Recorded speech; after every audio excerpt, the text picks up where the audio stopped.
Everything in this video can be found on a public domain, and the full disclaimer is down below. Hey, welcome to the Danger Zone. It's Ashley.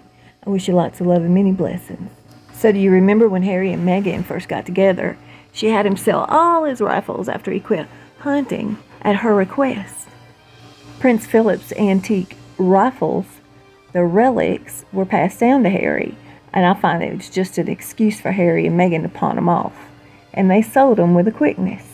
So over this last weekend, Saturday to be specific, Harry decided he wanted to go to Cowtown to the rodeo in Texas. Rodeos may be popular, but more and more Americans are becoming aware of just how cruel these events are for animals forced to participate. Horses, bulls, steers, calves suffer broken ribs, backs, and legs, torn tails, punctured lungs, internal organ damage, ripped tendons, torn ligaments, snapped necks, and agonizing deaths, all in the name of entertainment.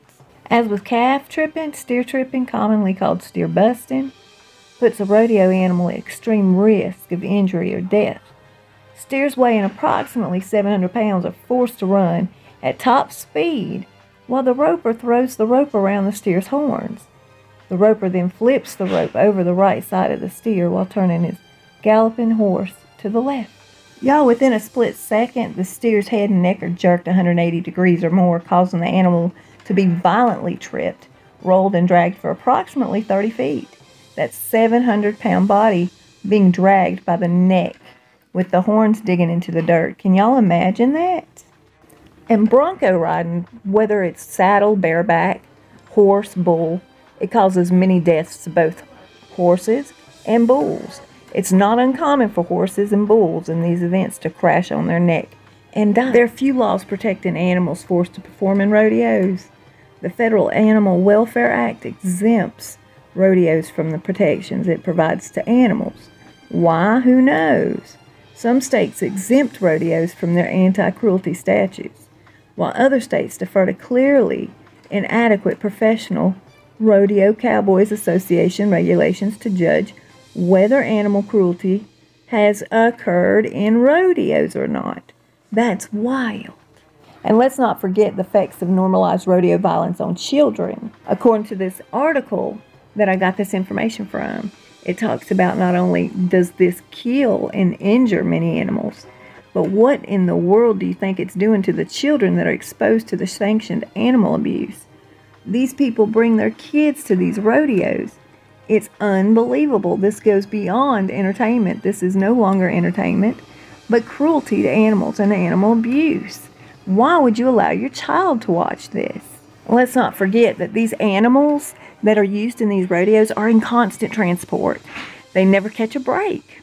Horses and cattle are shipped from one rodeo to the next, often in double-decker trailers. Now, these trailers are very dangerous because the horses often fight during transport, and fighting may also occur when bulls are shipped. Dr. Temple Grandin of Colorado State University works with the cattle industry on humane handling of its animals. In several phone conversations, she references a case in which a bucking horse suffered a badly broken front leg.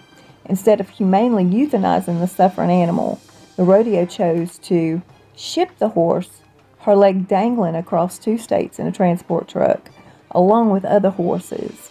She died before she could even be killed at the slaughterhouse. Dr. Grandin also stated the transport injuries and fighting are major causes of injuries in shipped horses, and often deaths. So let me ask you something. How does that relationship work? You got one person that's enjoying himself being entertained at the rodeo that's clearly animal abuse, and you've got the other one claiming to be an animal rights activist. Something is wrong. Something ain't right. And you know for a fact, we know that Harry is absolutely an entitled, spoiled brat with no regard to any other life other than his own. Harry's been accused of animal abuse many times in his past. His polo ponies and the way he treats them is unbelievable. Whether it's a spur to the gut causing a gash, or he's just absolutely riding them so hard that they hit the ground. That poses so many risks for the horse. Why would it be fair for the horse to break a leg and then have to be put down? All because Harry wants to ride it like a bat out of hell. It's just not fair. Because Harry's always been bought off the hook, He's always gotten away with everything. These investigations have always turned up nothing. No resolution, not another word.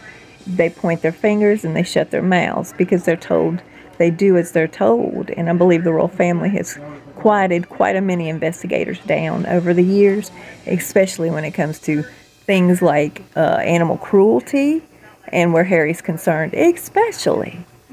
I'd love to hear your thoughts and opinions on all of this. I know there's going to be some people that buck me, no pun intended, regarding the rodeo and how they think it's a fabulous, fun time for all the family.